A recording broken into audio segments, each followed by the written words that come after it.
ఇది పదే పదే ముఖ్యమంత్రి గారు అసెంబ్లీలో తప్పుగా చెప్తున్నాడు.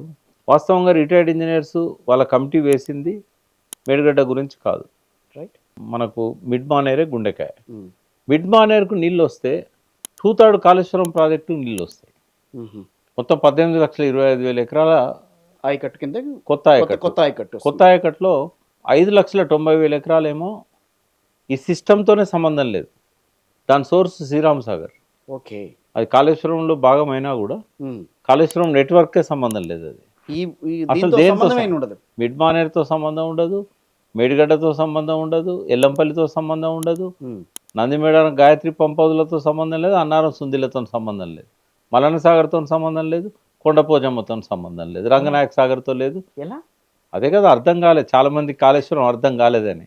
18,75,000 5,90,000 ఎకరాలు శ్రీరామ్ సాగర్ 4 షోర్ నుంచి లిఫ్ట్ చేస్తారు.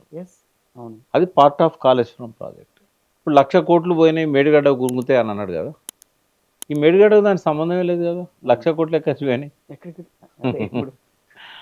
దానికి అయింది ఎంత? 250 కోట్లు అంతే. మళ్ళీ అది కూడా వాళ్ళు కట్టిస్తామని చెప్తున్నారు. ఎక్కడ వేస్ట్ అయినాయి? సిబిఐ ఎంక్వైరీ చేసి ఏం చేస్తుంది?